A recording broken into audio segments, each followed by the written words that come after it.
make someone happy, and even it can destroy someone. So it is very important. I think you are the right persons to know, to have this knowledge on how to use respectful and friendly language to persons with disabilities. Hearing impairment.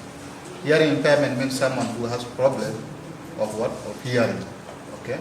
Or also someone who has problem of what? Of speaking, okay? Like my brother here, he has what? Hearing impairment, right? Okay. The problem that he has in his body, we call it what? Impairment, okay? We call it impairment.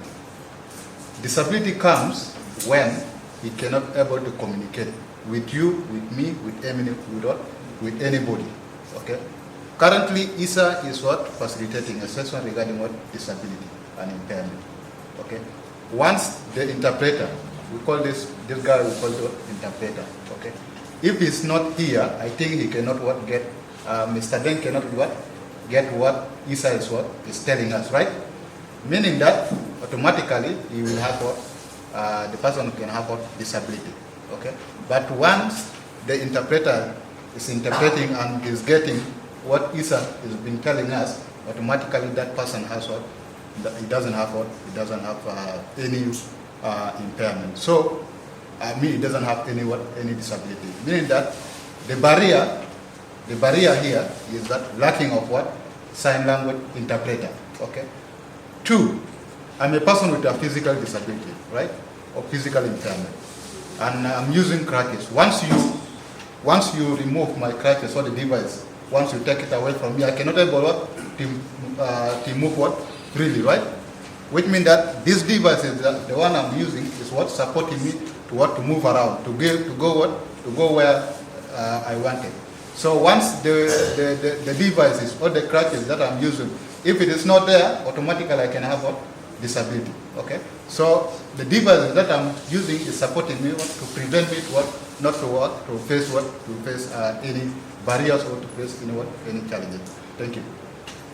So we are going to see what are these barriers. Of course, persons with disabilities are not always intentionally prevented from development activities or from in the society.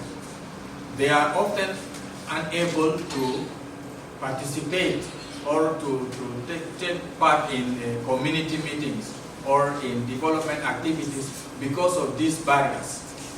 Barriers refers to any process or mindset or structure that prevent men, women, and children with disabilities from full and effective participations. Barriers are obstacles that persons with disabilities experience in workplaces, in social lives, and even at home. Persons with disabilities experience barriers. So there are 4 types of barriers in society. Number 1, we have attitudinal barriers. Attitude is the way we think about something, and the way we think about something. It may be a positive or negative one. So often the way we think about something influences the way we act toward it. So persons with disabilities experience negative attitudes in their close environment. For example, in some countries, disability is perceived as a curse and also is associated with witchcraft. So such beliefs makes families and even as well as community to feel ashamed about having a member with disabilities. Therefore, they deny them their rights, they hide their children because of their stigma and the discrimination in society. So, negative attitudes toward disability prevent persons with disabilities from equal participation. And these negative attitudes include prejudice, discrimination, stigmatization because of disability. This comes into your mind. Because you believe that these people cannot work for themselves. So for they have just come to collect, to ask for money. What comes in your mind is to put your hand in your pocket and get 100 pounds and say, young gurus. Several times when we move on the roadside, we find people who want to give us money. And we ask them, nobody has talked to you that you want money, why do you not give them money? This is because their mindset thinks that these people want money. Again, even in your attitude, when somebody, a person with disability comes to you and he reports to you a journalist that I'm having ABCD need to be broadcasted, what comes in the mind is like, even if you broadcast, what is the benefit of that thing to this person? So, in other words, we have concluded that these people cannot perform, these people are supposed to be hidden, are supposed to be outside, and actually, in the simple term, we have judged the book by its cover, that these ones cannot be able to function. As a result, it affects persons with disability in their daily lives. So, attitudes, like he said, attitudes can be positive or negative, but mostly when it comes to persons with disability, it's always negative. That's why when you see in schools, persons with disability are few because people say, sometimes parents will say, when we send this person to school, it's a wastage of money because he has already concluded in his or her own mind. In cultures, like he said, people say it's a curse. People say, like, when a woman gives birth to a child with disability, the men conclude that it's the woman who is the problem. For us in our community, we do not have this thing. After marrying this woman, a person with disability is born here. We have seen families separating because a child with disability is being born there. So that is really a challenge that we need to really work upon. We need to fight that negative attitudes towards persons with disability. And for me, I believe that each and everybody needs an opportunity. When you give somebody an opportunity, he or she can be able to prove his or her capability. But when you conclude, it becomes an obstacle. Thank you.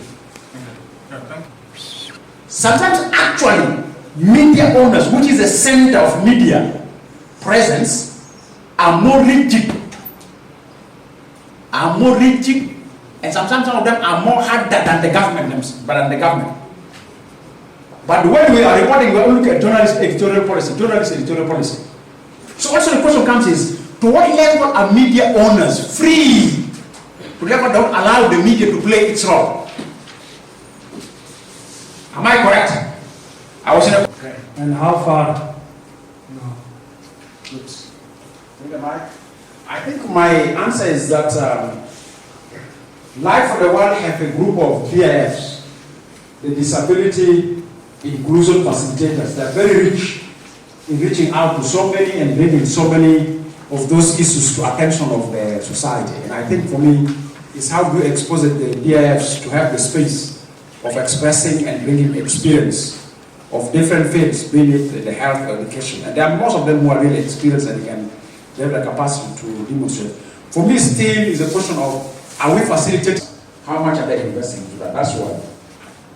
Coming to the question of my brother from IDP, I follow that breakthrough, and you have translated the UN. So I mean, I can't even go for it. Don't make an excuse. Why? We are fighting article of discrimination here, Article 5. Equality before the electoral law without discrimination. Now, if it's just saying because I'm on wheelchair, I cannot be a president, is the law treating us equal? I can't be a president because I'm on wheelchair. The question is, have I applied to be on wheelchair? It's a nature, isn't it? And we are presidents on wheelchairs. There are presidents who end up in wheelchairs. Because of what? Nature. Let's go for it. Now, the question comes, the conditions of eligibility for presidents. Condition number one, eligibility for presidents, that the candidate must be physical, fit, and then sound in mind. And some people can commit a crime. Huh? I have evidence. That years ago, you are mad. You are mad. So you cannot contest for presidents. Like, allow me to express with you this experience of mine under Chatham House rules. So don't go to quote it somewhere. We have one of our ministers who is standing for presidency. And I learned before he was a traffic police officer, and in the traffic police officer he had money in California. So somebody saw a picture.